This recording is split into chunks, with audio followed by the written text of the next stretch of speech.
ہوا یہ ہے کہ اس کے دو پارٹ ہیں. اس میں سے ایک آئل اینڈ گیس ایکسپلوریشن اور نیوکلیئر وہ فیڈرل گورنمنٹ نے کے پاس ہیں, لیکن جو منرلز ہیں وہ پروونشل گورنمنٹ کے پاس ہیں.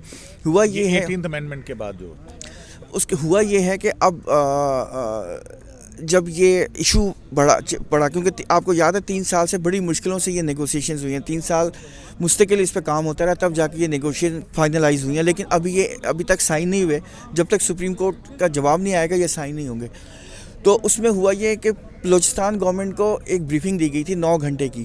اس پہ 9 گھنٹے میں کوشچن آنسرز تھے بے شمار, اس میں بڑا لمبا سیشن تھا. اس کے بعد بلوچستان گورنمنٹ نے ایک لاء بنایا تھا اور وہ سیکشن 7 اس میں ایڈ کیا تھا, اس 1948 کا جو فیڈرل ایکٹ ہے اس میں کیا تھا.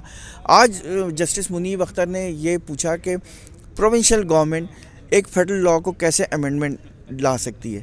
اب آج کی ساری ہیئرنگ یہی اسی پہ رہی ہے, کیونکہ وہ ان کا یہ کہنا تھا کہ وہ جو پرنسپل آف انسیڈنٹل انکروچمنٹ کی جو بات کر رہے تھے وہ بالکل وہ کہہ رہے ہیں کہ یہ فیڈرل گورنمنٹ تو ایسا لاء بنا سکتی ہے جو پروونشل اسمبلی پہ یا پروونشل گورنمنٹ کے اوپر افیکٹ کرے, لیکن پروونشل لیجسلیشن جو کہ کمپیٹنس نہیں ہے کہ وہ ایک ایسا لاء بنائے جو فیڈرل لیجسلیشن کو اثر انداز ہو.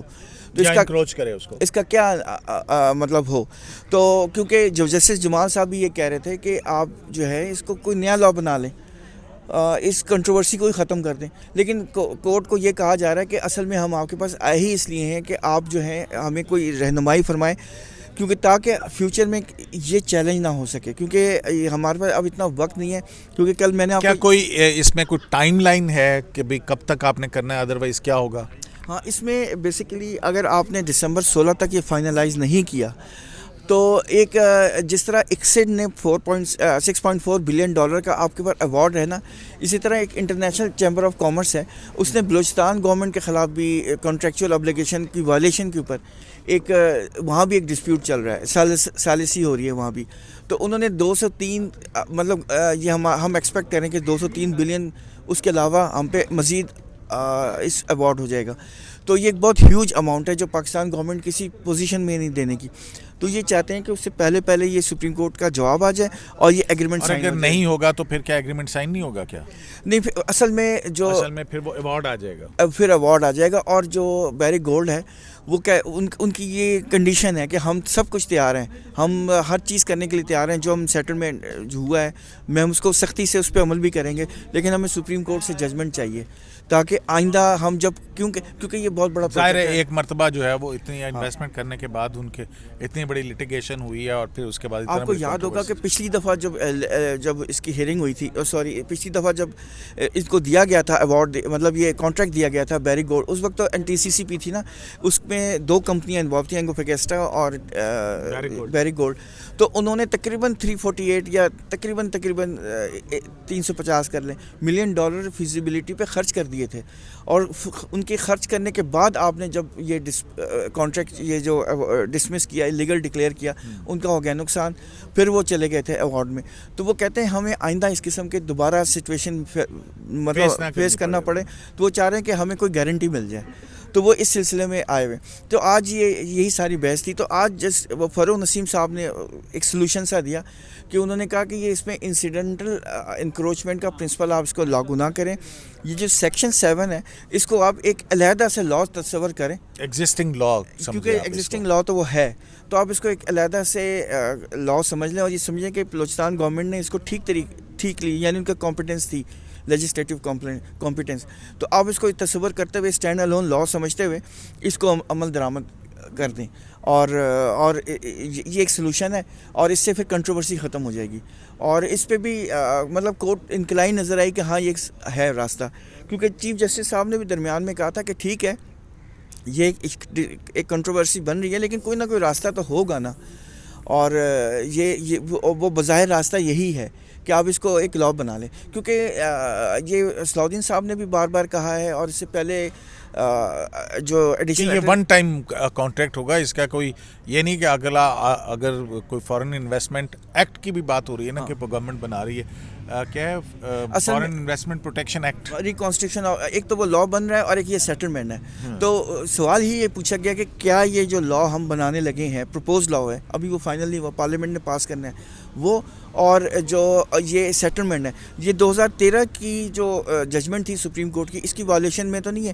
یہ ذہن میں رکھیں کہ سپریم کورٹ کی جو 2013 کی جو ججمنٹ ہے نا, انہوں نے اس کو ڈکلیئر کیوں کیا تھا ایلیگل, کیونکہ اس میں اس زمانے میں جو لا ایگزسٹنگ لا تھے ان کی وائلیشن تھی, ایسا نہیں تھا کہ وائلیشن نہیں تھی. مائننگ لائسنس کے حوالے سے, اور دوسرا جو چیجوا تھا اس کے حوالے سے, اس میں ٹرانسپیرنسی بھی نہیں تھی, اور اس میں کرپشن کے ایشوز بھی تھے. نہیں, کرپشن ثابت نہیں ہو رہی تھی, اس سے کرپشن آپ مائنس کر دیں تو, لیکن اس میں وائلیشن ضرور تھی کہ انہوں نے بہت سارے, جیسے اس میں ایک چیف, وہ ریکٹیفائی تو کی جا سکتی تھی نا ناصر صاحب, بجائے اس کے کہ آپ اس کی بنیاد پہ آپ کانٹریکٹ منسوخ کر دیں کہ جس کے بعد آپ کو اتنا بڑا ایوارڈ آ جائے. اصل میں اس زمانے میں سپریم کورٹ سے لوگ کہتے ہیں نا کہ دیکھیں جی سپریم کورٹ کی وجہ سے پاکستان کو کتنا بڑا ایوارڈ. اب ان ججز سے تو نہیں ہم پیسے مانگ سکتے کہ جناب قومی خزانے کو اتنا نقصان ہوگا اگر آپ نے یہ کیا ہے تو. دیکھیں جب اس زمانے میں ہیئرنگ ہو رہی تھی نا, جسٹس افتخار چودھری صاحب چیف جسٹس تھے, جو وہ ہیئرنگ ہو رہی تھی نا, تو خالد انور صاحب جو تھے وہ ٹی سی سی پی کے وکیل تھے, انہوں نے آ کے یہ سپریم کورٹ کو بتایا تھا کہ آپ ابھی رک جائیں,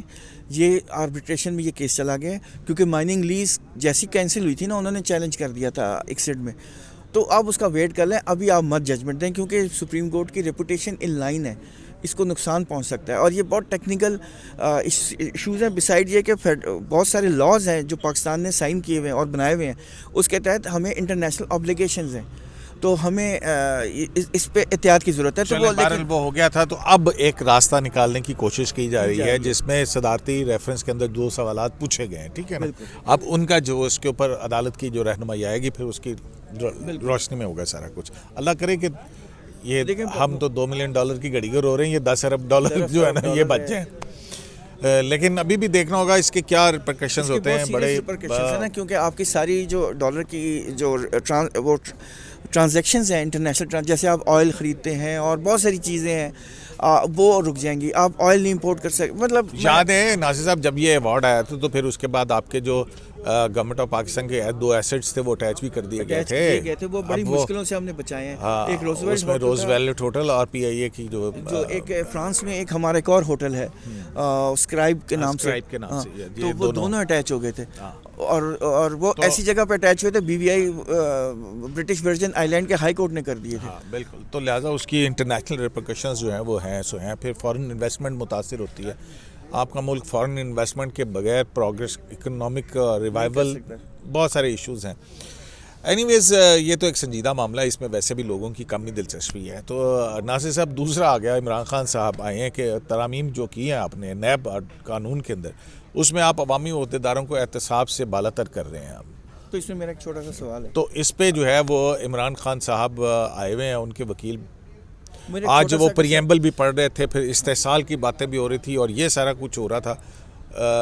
تو میں بھی یہ سوچ رہا تھا, میں کہا دوسری طرف گھڑی. میرا سوال یہی ہے کہ آپ یہ کہہ رہے ہیں کہ اس پارلیمنٹ نے نیشنل اکاؤنٹیبلٹی لا جو ہے اس کو ہلکا کر دیا ہے, اور اس کی وجہ سے جو بینیفیشریز ہیں, جو آفس ہولڈرز ہیں, مطلب ہمارے پولیٹیشینز ہیں, وہ کہتے ہیں کہ آپ نے جو احتساب کا نیٹ تھا, احتساب کا جال تھا, اس کے اندر بڑے بڑے سوراخ کر دیے ہیں, ان میں سے نکل جائیں گی وہ مچھلیاں, کرپٹ مچھلیاں اس میں سے نکل جائیں گی. کہ اگر یہ والا نیب کا لا اڑ جاتا ہے تو پرانا اگر لا آ جاتا ہے واپس, نہیں آئے گا, کیسے آ سکتا ہے؟ پہلے تو سوال یہ ہے. میرا سوال ہے نا, میں فرض کریں گے آ گیا, میں ہائپوتھیٹیکل سوال کر رہا ہوں, اگر وہ آ گیا تو یہ گھڑی کا ایشو کا کیا بنے گا؟ 90 دن سے عمران خان صاحب اندر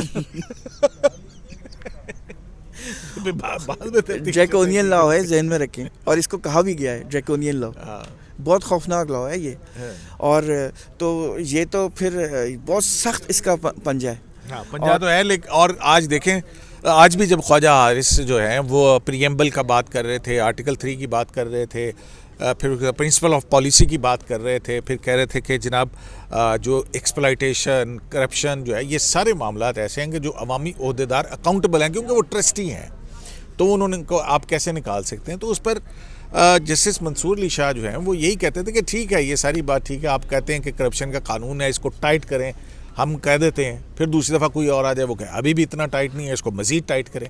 تو کیا پھر ہم پارلیمنٹ کو یہی کہتے رہیں گے تو بہتر نہیں ہے ہم پارلیمنٹ بھی ہم ہی چلانا شروع کر دیں. تو to somehow the other جو ہے وہ اپنا چیف جسٹس آف پاکستان نے بھی یہی کہا کہ ہم ٹھیک ہے یہ کرپشن ایک ایشو ہے, ہم نے بھی اس کو کینسر کہا ہے, لیکن بات یہ ہے کہ عدالت کا جو ایکشن ہوگا اس کی گریوٹی کیا ہوگی. تو ان ادر سینس وہ بھی ایک یہی بات پوچھ رہے ہیں کہ کس طرح بنیادی حقوق سے کیسے متصادم. چیف جسٹس صاحب نے بات یہ بیسیکلی یہی کہہ رہے ہیں کہ ٹھیک ہے کرپشن جو ایک ایسی چیز ہے جس کو آئین بھی پسند نہیں کرتا اور یہ کوئی اچھی چیز بھی نہیں ہے, لوگ اس کو بری نہیں سمجھتے, لیکن جو جس طرح کا نیب لا ہے وہ اکنامک ایکٹیویٹی کو بھی روک دیتا ہے نا, ریٹارڈ کر دیتا ہے. تو یہ بھی ایک ہمیں بیلنس کریٹ کرنا ہے. دیکھیں نا عمران خان صاحب کے دور کے اندر جو شکایت آ رہی تھی وہ یہی آ رہی تھی کہ بیوروکریسی نے قلم چھوڑ ہڑتال کر دے, وہ کسی کے پروجیکٹ کو منظور نہیں کر رہے. بالکل اکنامک ایکٹیویٹی ہالٹ پہ تھی, کچھ کام ہی نہیں ہو رہا تھا, انویسٹمنٹ. عمران خان صاحب کے اپنے دور کے اندر کتنے 3-4 آرڈیننسز آئے تھے جس میں امینڈمنٹس لائی گئی تھی نیب آرڈیننس کے اندر. یہی تقریباً یہی آرڈیننسز تھے. دیکھیں حکومت کا تو پلی ہی یہی ہے. ویسے ابھی مخدوم علی خان صاحب نے ابھی پریزنٹ کرنا ہے اپنا کیس, لیکن پلی ان کی بظاہر یہی ہے کہ جناب علی ہم نے جو امینڈمنٹس کیے ہیں اس کے پیچھے سپریم کورٹ کی ججمنٹس کی بیکنگ ہے. سپریم کورٹ نے اپنے بہت سارے ججمنٹس میں نیب کی جو لا ہے اس کے بارے میں جو کہا ہے نا کہ اس میں یہ خامیاں ہیں, اس میں یہ خامیاں, ہم نے پولیٹیکل انجینئرنگ کا باعث بن گیا. بالکل وہ تو آپ چیف جسٹس صاحب نے یہ بھی کہا تھا کہ نیب لا یقیناً اچھی چیز ہے لیکن اس کا مس یوز غلط ہے, اور نیب آپ کو بھی پتہ ہے ہوا ہی غلط استعمال ہے کیونکہ یہ پولیٹیشینز کو ٹائٹ کرنا ہے یا ایک نئی پارٹی بنانے کے لیے استعمال ہوا ہے. تو خواجہ حارث صاحب کے جو آرگومنٹ سے آپ کو لگتا ہے کہ عدالت اس میں کچھ ہوئی ہے؟ کیونکہ جسٹس منصور علی شاہ تو آج وہ مذاکرہ بھی کرتے رہے جب وہ اتھارٹیز دے رہے تھے, تو انہوں نے کہا کہ جو ہے یہ کس طرح بنیادی حقوق سے متاثر ہے یا کرپشن کو اس حوالے سے. تو میرے پاس بہت ساری رولنگز ہیں, تو آج انہوں نے ہنستے ہوئے کہا, انہوں نے کہا مجھے بھی انہی کا انتظار ہے, وہ ان عدالتی نظائر کا انتظار ہے, اور آخری دن کے لیے بھی میں نے آپ کے بہت سارے سوالات رکھے ہوئے ہیں. مطلب وہ اشارہ دے رہے تھے کہ ختم کریں اب اس کو. اور انہوں نے جب یہ کہا نا خواجہ حارث صاحب نے کہ میں آپ کو بتاؤں گا, تو انہوں نے کہا آج وہ دن نہیں ہے لگتا کہ آپ بتائیں گے ہمیں. تو دیکھیں وہ بار بار یہ کہہ رہے ہیں کہ نہیں, خواجہ حارث صاحب کے آرگومنٹ سے کتنا مطمئن نظر آتا ہے بینچ آپ کو؟ وہ اس کا جواب دے رہا تھا. دیکھیں جسٹس منصور علی شاہ صاحب نے آج کلیئر ایک بات کہی ہے, اور وہ یہی کہی ہے کہ ٹھیک ہے, آج بھی نہیں, وہ مستقل کہہ رہے ہیں. بیسیکلی وہ یہ کہہ رہے ہیں کہ ہم نے, یہ ہمارا بزنس ہے, اگر کوئی لا فنڈامنٹل رائٹس کے خلاف ہوتا ہے ہم اس کو اسٹرائک ڈاؤن کر دیتے ہیں, لیکن یہ وہ لا نہیں ہے. آپ تو کہہ رہے ہیں کہ اس میں سے امینڈمنٹس کو آپ کہیں کہ یہ غلط ہے, سخت کریں, نہیں پرانا اوریجنل لا واپس آ جائے. کہتے ہیں یہ کیسے ممکن ہے؟ ہم صرف یہ کہہ سکتے ہیں نا کہ امینڈمنٹ غلط ہے, تو یہ نیا لا, وہی لا واپس نہیں آ سکتا. نمبر 1. نمبر 2, انہوں نے کہا کہ یہ کس طرح سٹیزن کا رائٹ ہے کہ وہ آئے اور وہ کہے. انہوں نے کہا اس وقت جو سب سے خطرناک ہے نا وہ کلائمیٹ چینج ہے. تو کیا سٹیزن ہمارے پاس آ کے کہہ سکتا ہے کہ حکومت نے جناب اس پہ کوئی کام نہیں کیا, وہ بارشیں ہو گئیں, سیلاب آ گیا, چیزیں ٹوٹ گئیں, تو ہم کیا کریں؟ ہم کیا پارلیمنٹ کو اب چلانا شروع کر دیں؟ ہم پارلیمنٹ کو کیسے کہہ سکتے ہیں کہ آپ یہ کریں اور وہ نہ کریں؟ ہم کہتے ہیں یہ ہمارا یہی بنیادی سوال ہے جو سمجھ نہیں آ رہا. یہ پھر جیسے منصور علی شاہ نے کہا, اور چیف صاحب بھی بار بار یہی کہہ رہے ہیں کہ آپ کی بات بالکل ٹھیک ہے, کرپشن بہت بری چیز ہے, لیکن اس کو ہمیں بتائیں کہ ہم یہ کیسے کہہ سکتے ہیں؟ ہاں, پارلیمنٹ کو ڈائریکشن کیسے دیں؟ اگر ہم اس کو بنیادی حقوق سے متصادم قرار دے کے, پہلی بات تو یہ کہ آیا ہے کہ نہیں ہے, اور پھر پارلیمنٹ کا اختیار ہے لیجسلیشن کرنے کا یا نہیں ہے, اگر ہے تو وہ کس حد تک کس طرح کا ہے. وہ وہی یہی کہہ رہے ہیں کہ آئین کے تحت جو ہے جو اختیار تھا اس سے بھی شاید کلربل ایکسرسائز کہہ رہے ہیں وہ اس کو, لیجسلیشن کو. منصور علی شاہ صاحب کو اس پہ بھی اعتراض ہے. وہ کہتے ہیں کہ پارلیمنٹ کو ہم یہی کہہ ہی نہیں سکتے کہ اس نے کلربل ایکسرسائز کی ہے. ہم یہ ضرور کہہ سکتے ہیں کہ آپ نے فلاں لا غلط بنایا ہے, وہ ٹھیک نہیں ہے, لیکن یہ نہیں کہہ سکتے, ہم ان کی انٹینشن کو ڈاؤٹ ہی نہیں کر سکتے. اصل میں آپ کو پارلیمنٹ قیوم صاحب پسند ہو یا نہ ہو, لیکن ہے وہ مدر انسٹیٹیوشن, جو مرضی کر لیں, کیونکہ وہ تو معاملہ وہیں پہ پھنسا ہوا ہے. 23 کروڑ عوام کے ریپرزینٹیٹیو. آپ سمجھتے ہیں کہ خواجہ حارث جو ہیں وہ اب تک 21-22 سماعتوں میں اپنے دلائل کے ذریعے ججز کے ذہن کو تبدیل کرنے میں کامیاب ہوئے ہیں؟ مجھے تو دیکھیں جسٹس اعجاز الاحسن تو خیر بہرحال وہ کرپشن کے خلاف ہے. انہوں نے کہا کہ سارے جج کرپشن کے خلاف ہیں ناصر صاحب. نہیں آئی مین کہ وہ جو خواجہ حارث صاحب کہہ رہے ہیں وہ اس کو سبسکرائب کر رہے ہیں. ہاں, میں یہ کہنا چاہ رہا تھا کیونکہ وہ انہی کی ججمنٹس کے حوالے دے رہے ہیں نا, تو ان کو اچھی لگتی ہے نا. نہیں, لیکن اوور آل بھی دیکھیں کرپشن, یہ تو بنیادی سوال نہیں, دیکھیں کرپشن کے سبھی خلاف ہیں. بات یہ ہے کہ پارلیمنٹ کے اختیار کو جوڈیشل ریویو کے ذریعے کس حد تک ہم دیکھ سکتے ہیں. دس از اے لیگل کوسچن. دیکھیں بعد سلسلے کہ آپ مورالٹی پہ نہیں جا سکتے نا, آپ نے کانسٹیٹیوشنل پہ رہنا ہے. تو اور دوسری طرف یہ ہے کہ آپ کی پارٹی یہ کل کو اقتدار میں ہے, جو مرضی قانون بنا دیجیے گا. جسٹس منصور علی شاہ صاحب یہی کہہ رہے ہیں کہ آپ پارلیمنٹ سے باہر کیوں گئے, آپ جائیں اور پارلیمنٹ میں بیٹھیں اور اپنا کردار ادا کریں. چلیں, مطلب آج جو ہے یہ 2 اہم مقدمات تھے. بہرحال پھر ٹائم دیکھنا پڑے گا, اور آپ نے گھڑی پہ گھڑی دیکھ کے آپ نے مجھے یاد کرایا کہ میں لیٹ ہو گیا. ناصر صاحب لیٹ ہو رہے ہیں. شرائع دستور سے عبدالقیوم صدیقی کو AKS لائف سے اجازت دی جلانے کے بعد.